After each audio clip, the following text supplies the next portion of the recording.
Hi hello ನಮಸ್ಕಾರ. ನೀವು ನೋಡ್ತಾ ಇದ್ದೀರಾ news today Kannada YouTube channel. ಇವತ್ತು ನಾವು ಡಿಸ್ಕಸ್ ಮಾಡ್ತಾ ಇರುವಂತಹ ವಿಚಾರ ಬಿಹಾರದ ಎಲೆಕ್ಷನ್ ಬಗ್ಗೆ. ಯಾವ ಪಕ್ಷ ಯಾವ ಪಾರ್ಟಿ ಅಧಿಕಾರಕ್ಕೆ ಬಂದರೂ ಕೂಡ ನಿತೀಶ್ ಕುಮಾರ್ ಅವರು ಸಿಎಂ ಆಗೋದನ್ನ ಯಾರಿಗೂ ಕೂಡ ತಪ್ಪಿಸ್ಲಿಕ್ಕಾಗೋದಿಲ್ಲ ಎನ್ನುವಂತಹ ಮಾತಿದೆ. ಇದು ಸಾಧ್ಯನಾ?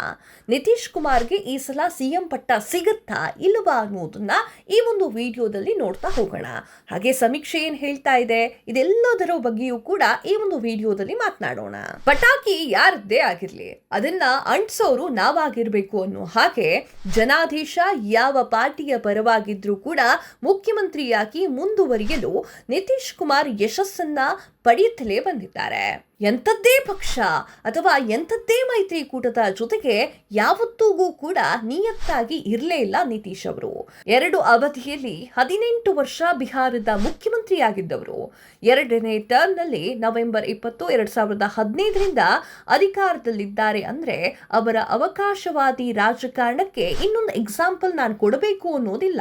ಕಳೆದ 2 ಚುನಾವಣೆಯಲ್ಲಿ ಅಂದ್ರೆ ವೀಕ್ಷಕರೇ 2015 ಹಾಗೂ 2020ರ ಒಂದು ಬಿಹಾರದ ವಿಧಾನಸಭಾ ಚುನಾವಣೆಯ ವೋಟಿಂಗ್ ಪ್ಯಾಟರ್ನ್ ಅನ್ನ ನೋಡೋದಾದ್ರೆ ಬಿಜೆಪಿಯಲ್ಲಿ ಪ್ರಬಲವಾಗಿ ಅಥವಾ ಪ್ರಬಲ ಶಕ್ತಿಯಾಗಿ ಹೊರಹೊಮ್ಮತಾ ಇದೆ. ಅಸಲಿಗೆ ಕಳೆದ ಚುನಾವಣೆಯಲ್ಲಿ ನಿತೀಶ್ ಕುಮಾರ್ ಅವರ ಪಾರ್ಟಿಯು ತೀವ್ರ ಹಿನ್ನಡೆಯನ್ನು ಅನುಭವಿಸಿದ್ರೂ ಕೂಡ ಬಿಜೆಪಿಯ ಬಲದಿಂದ ಮತ್ತೆ ಮುಖ್ಯಮಂತ್ರಿ ಆದ್ರು ಅವರು. 2015ರ ಚುನಾವಣೆಯಲ್ಲಿ ಆರ್ಜೆಡಿಯ ಜೊತೆ ಮೈತ್ರಿ ಮಾಡಿಕೊಂಡಿದ್ದಂತಹ ನಿತೀಶ್ ಕುಮಾರ್ 2020ರ ಚುನಾವಣೆಯಲ್ಲಿ ಬಿಜೆಪಿಯಲ್ಲಿ ಜೊತೆಗಿದ್ರು. ಈ ಬಾರಿಯ ಚುನಾವಣೆಯಲ್ಲಿ ರಾಜಕೀಯ ಸಮೀಕರಣ ಯಾವ ರೀತಿ ಇದೆ ಅನ್ನೋದರ ಬಗ್ಗೆ ವಿಶ್ಲೇಷಣೆಯನ್ನ ಸ್ಲೈಡ್ ನಲ್ಲಿ ಮುಂದುವರಿಸಲಾಗಿದೆ. ಇದೇ ಅಕ್ಟೋಬರ್ನಲ್ಲಿ ಮತ್ತೆ ಬಿಹಾರದ ವಿಧಾನಸಭಾ ಎಲೆಕ್ಷನ್ ಇದೆ. ಎಸ್ ವೀಕ್ಷಕರೇ, ಈ ಅಕ್ಟೋಬರ್ ಒಳಗೆ ಬಿಹಾರ ಮತ್ತೆ ವಿಧಾನಸಭಾ ಚುನಾವಣೆಯನ್ನ ಎದುರಿಸಬೇಕಾಗಿದೆ.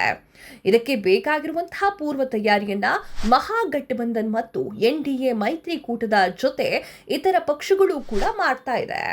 ಹೊಸಬರ ಮತ್ತು ಹಳೆ ತಲೆಮಾರಿನ ಬಿಹಾರ ರಾಜಕಾರಣದ ಮಧ್ಯೆ ಈ ಬಾರಿಯ ಚುನಾವಣೆ ಕುತೂಹಲಕ್ಕೆ ಕಾರಣವಾಗಿದೆ. ಈ ಕುತೂಹಲಕ್ಕೆ ಕಾರಣವಾಗಿರುವಂತಹ ಅಂಶಗಳು 2 ಇದೆ. ಅದರಲ್ಲಿ ಮೊದಲನೇದಾಗಿ ಚಿರಾಗ್ ಪಾಸ್ವಾನ್ ಮತ್ತೊಂದು ಪ್ರಶಾಂತ್ ಕಿಶೋರ್ ಅವರ ಪಾರ್ಟಿ ಕೂಡ ಸಕ್ರಿಯವಾಗಿ ಈ ಒಂದು ಚುನಾವಣೆಯ ಕಣಕ್ಕೆ ಇಳಿದಿದೆ. ಅದರಲ್ಲಿ ಚಿರಾಗ್ ಅವರು ತಮ್ಮನ್ನ ತಾವು ಮೋದಿಯ ಭಕ್ತ, ಹನುಮಂತ ಇದ್ದಂಗೆ ಅಂತೆಲ್ಲ ಹೇಳ್ತಾ ಇರ್ತಾರೆ.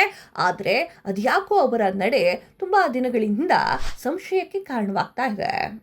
ಬಿಹಾರದಲ್ಲಿ ಎದ್ದಿರುವಂತಹ ಆಡಳಿತ ವಿರೋಧಿ ಅಲೆ ರಾಜಕೀಯ ನಿಂತ ನೀರಲ್ಲ ಎನ್ನುವ ಹಾಗೆ ಕಳೆದ ಚುನಾವಣೆಯಲ್ಲಿ ಆರ್ಜೆಡಿಯ ತೇಜಸ್ವಿ ಯಾದವ್ ಅವರ ಪಾರ್ಟಿ ಅತಿ ಹೆಚ್ಚು ಸೀಟ್ಗಳನ್ನ ಅಂದ್ರೆ 75 ಸೀಟ್ಗಳನ್ನ ಗೆದ್ದಿತ್ತು. ಬಿಜೆಪಿ 74 ಸ್ಥಾನಗಳನ್ನ ಗೆದ್ದಿತ್ತು. ನಿತೀಶ್ ಕುಮಾರ್ ಅವರ ಪಾರ್ಟಿ ಗೆಲ್ಲಲು ಸಾಧ್ಯವಾಗಿದ್ದು ಕೇವಲ 43 ಸ್ಥಾನಗಳನ್ನ ಮಾತ್ರ. ಆದರೆ ಬಿಜೆಪಿ ಸಿಎಂ ಕುರ್ಚಿಗೆ ಆಸೆಯನ್ನ ಪಡೆದೇ ಮುಖ್ಯಮಂತ್ರಿಯನ್ನಾಗಿ ನಿತೀಶ್ ಕುಮಾರ್ ಅವರನ್ನ ಆಯ್ಕೆ ಮಾಡಿತು. ಇದರ ಮೂಲಕ ತೇಜಸ್ವಿ ಯಾದವ್ ಮುಖ್ಯಮಂತ್ರಿಯಾಗುವಂತಹ ಗೋಲ್ಡನ್ ಚಾನ್ಸ್ ಅನ್ನ ಕಳೆದುಕೊಂಡ್ರು. ಜೊತೆಗೆ ಇದು ಅಮಿತ್ ಶಾ ಇಟ್ಟಿರುವಂತಹ ಗೋಲ್ಡನ್ ಮೂವ್ ಅಂತ ಕೂಡ ಖ್ಯಾತಿ ಪಡೆದಿದೆ.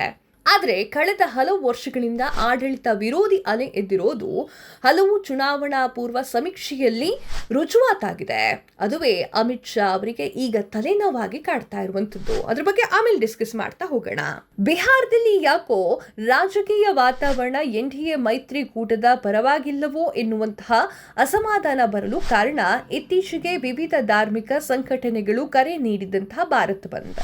ದೇಶದ ಹಲವು ಕಡೆ ಬಂದ್ ಇರೋದೇ ಸಾರ್ವಜನಿಕರಿಗೆ ಗೊತ್ತಿಲ್ಲದೆ ಇದ್ದಿದ್ದು ಒಂದೆಡೆಯಾದ್ರೆ ಬಿಹಾರದಲ್ಲಿ ಮುಷ್ಕರಕ್ಕೆ ಅಭೂತಪೂರ್ವ ಬೆಂಬಲ ದಕ್ಕಿತ್ತು. ತೇಜಸ್ವಿ ಯಾದವ್ ಮತ್ತು ರಾಹುಲ್ ಗಾಂಧಿ ಬಂದ್ಗೆ ಬೆಂಬಲವನ್ನ ನೀಡಿದ್ರು. ಇನ್ನು ನಿತೀಶ್ ಕುಮಾರ್ ಅವರ ಅಪೋಸಿಟ್ ಪಾರ್ಟಿಯ ಬಗ್ಗೆ ಮಾತನಾಡೋಣ. ಕಾಂಗ್ರೆಸ್ ಮೈತ್ರಿಕೂಟದಲ್ಲಿ ಹಿನ್ನಡೆ ಆಗ್ತಾ ಇರುವಂತಹ ವಿಚಾರದ ಬಗ್ಗೆ ಈಗ ಡಿಸ್ಕಸ್ ಮಾಡೋಣ. ಮಹಾಗಠಬಂಧನ್ ನಲ್ಲಿ ಸಮಸ್ಯೆ ಇಲ್ಲ ಅಂತೇನಿಲ್ಲ, ಅಲ್ಲೂ ಕೂಡ ಸಮಸ್ಯೆ ಇದೆ. ಈ ಮೈತ್ರಿಕೂಟದಲ್ಲಿ ಪ್ರಮುಖ ಪಾತ್ರವನ್ನ ವಹಿಸಿರೋದು ತೇಜಸ್ವಿ ಯಾದವ್. ಅವರು ಜನಪ್ರಿಯತೆ ದಿನದಿಂದ ದಿನಕ್ಕೆ ಹೆಚ್ಚಾಗ್ತಾನೆ ಇದೆ. ಜೊತೆಗೆ ಅವರನ್ನ ಯುವ ಸಮುದಾಯದ ಮುಂದಿನ ಮುಖ್ಯಮಂತ್ರಿಯನ್ನಾಗಿ ನೋಡ್ಲಿಕ್ಕೆ ಬಯಸ್ತಾ ಇರುವಂತವರ ಸಂಖ್ಯೆಯೂ ಕೂಡ ಜಾಸ್ತಿ ಆಗ್ತಾ ಇದೆ. ಇದು ಹಲವು ಸಮೀಕ್ಷೆಯಲ್ಲೂ ಕೂಡ ಹೊರಬಂದಿರುವಂತಹ ಅಂಶಗಳಾಗಿದೆ. ಆದ್ರೆ ತಮ್ಮ ಒಕ್ಕೂಟದಲ್ಲಿರುವಂತಹ ಕಾಂಗ್ರೆಸ್ ಹೆಚ್ಚಿನ ಕ್ಷೇತ್ರದಲ್ಲಿ ಬರೋದಿಲ್ಲ ಅಂತ ಹೇಳಿ ಯಾದವ್ಗೂ ಕೂಡ ಗೊತ್ತಿದೆ. ಅಲ್ಲಿ ಕಾಂಗ್ರೆಸ್ ಸ್ವಲ್ಪ ದುರ್ಬಲವಾಗಿದೆ. ಹೀಗಾಗಿ ಪ್ರಮುಖವಾಗಿ ತೇಜಸ್ವಿ ಯಾದವ್ ಅವರನ್ನೇ ಬಹುವಾಗಿ ಈ ಒಂದು ಮೈತ್ರಿಕೂಟ ನೆಚ್ಕೊಂಡಿರೋ ತರ ಇದೆ. ಇತರ ಸಮುದಾಯದ ಮತಕ್ಕಾಗಿ ತೇಜಸ್ವಿ ಯಾದವ್ ಒಂದು ಹೊಸ ದಾಳವನ್ನು ರೆಡಿ ಮಾಡಿಕೊಂಡಿದ್ದಾರೆ. ಅಲ್ಪಸಂಖ್ಯಾತರು ಯಾದವರ ಮತಗಳನ್ನ ಬಹುವಾಗಿ ಮಹಾಗಠಬಂಧನ್ ನಂಬಿಕೊಂಡಿದೆ. ಇದರ ಜೊತೆಗೆ ಬೇರೆ ಸಮುದಾಯದ ಮತಗಳನ್ನ ಸೆಳೆಯುವ ನಿಟ್ಟಿನಲ್ಲಿ ಅಳೆದು ತೂಗಿ ಟಿಕೆಟ್ ಹಂಚುವ ನಿರ್ಧಾರಕ್ಕೆ ತೇಜಸ್ವಿ ಯಾದವ್ ಮತ್ತು ರಾಹುಲ್ ಗಾಂಧಿ ಅವರು ಬಂದಿದ್ದಾರೆ. ಸಮೀಕ್ಷೆಗಳ ಪ್ರಕಾರ ಜನಪ್ರಿಯ ಮುಖ್ಯಮಂತ್ರಿ ಅಭ್ಯರ್ಥಿ ಆಗ್ತಾ ಇರುವಂತಹ ತೇಜಸ್ವಿ ಯಾದವ್ ಮುನ್ನಡೆ ಸಾಧಿಸುವುದಾದರೆ ಕೊನೆಯ ಹಂತದಲ್ಲಿ ಬಿಜೆಪಿ ಮೈತ್ರಿಕೂಟ ಉರುಳಿಸುವ ರಾಜಕೀಯ ದಾಳಕ್ಕೆ ಇವರೆಲ್ಲರೂ ಕೂಡ ಸಜ್ಜಾಗಿ ನಿಂತಿದ್ದಾರೆ. ಹಾಗಾಗಿ ಹಣದುಬ್ಬರ, ನಿರುದ್ಯೋಗದಂತಹ ಸಮಸ್ಯೆಗಳನ್ನ ಪ್ರಮುಖ ಅಸ್ತ್ರವಾಗಿ ಇಟ್ಟುಕೊಂಡು ಚುನಾವಣಾ ಪ್ರಚಾರದಲ್ಲಿ ಅದನ್ನು ಬಳಕೆ ಮಾಡಿಕೊಳ್ತಾ ಇದ್ದಾರೆ. ಎಸ್ ವೀಕ್ಷಕರೇ, ಬಿಜೆಪಿ ಹಾಗೂ ನಿತೀಶ್ ಕುಮಾರ್ ಬಗ್ಗೆಯೂ ಕೂಡ ಈ ಒಂದು ವಿಡಿಯೋದಲ್ಲಿ ಮಾತನಾಡಿದ್ವಿ. ರಾಹುಲ್ ಗಾಂಧಿ ಹಾಗೂ ತೇಜಸ್ವಿ ಯಾದವ್ ಬಗ್ಗೆಯೂ ಕೂಡ ಈ ಒಂದು ವಿಡಿಯೋದಲ್ಲಿ ಮಾತನಾಡಿದ್ವಿ. ಈ ಒಂದು ಎಲೆಕ್ಷನ್ ನಲ್ಲಿ 2025ರ ಈ ಒಂದು ಬಿಹಾರದ ಎಲೆಕ್ಷನ್ ನಲ್ಲಿ ಏನು ಬೇಕಾದರೂ ನಡೀಬಹುದು. ನಿತೀಶ್ ಕುಮಾರ್ ಅವರು ಮತ್ತೆ ಅಧಿಕಾರಕ್ಕೆ ಬಂದರೂ ಬರಬಹುದು. ಎಲ್ಲವನ್ನೂ ಕೂಡ ಕಾದು ನೋಡಬೇಕಾಗಿದೆ. ಆದರೆ ಮುಖ್ಯವಾದ ವಿಚಾರವನ್ನ ಈಗ ಡಿಸ್ಕಸ್ ಮಾಡ್ತಾ ಇದ್ದೀನಿ. ಬಿಹಾರದಲ್ಲಿ ಒಂದು ದೊಡ್ಡ ಗೋಲ್ಮಾಲ್ ನಡೆದಿದೆ. ಬಿಹಾರದ ಮತದಾರರ ಪಟ್ಟಿಯಲ್ಲಿ ಸುಮಾರು 35.68 ಲಕ್ಷ ಮತದಾರರು ಒಂದು ಮೃತಪಟ್ಟಿರ್ತಾರೆ, ಇಲ್ಲವೇ ಶಾಶ್ವತವಾಗಿ ಸ್ಥಳಾಂತರ ಹೊಂದಿರ್ತಾರೆ, ಇಲ್ಲವೇ ಒಂದಕ್ಕಿಂತ ಹೆಚ್ಚು ಸ್ಥಳಗಳಲ್ಲಿ ಅವರ ಹೆಸರು ದಾಖಲೆಯಾಗಿದೆ ಅಂತ ಹೇಳಿ ಚುನಾವಣಾ ಆಯೋಗದ ದತ್ತಾಂಶದಲ್ಲಿ ದಾಖಲೆಯಾಗಿದೆ. ಎಂಥ ದೊಡ್ಡ ಗೋಲ್ಮಾಲು ವೀಕ್ಷಕರೇ. ಇದು ಎರಡು ಮೈತ್ರಿಗಳ ನಡುವೆ ವಾಕ್ಸಮರಕ್ಕೆ ಇದು ಕೂಡ ಕಾರಣವಾಗಿದೆ.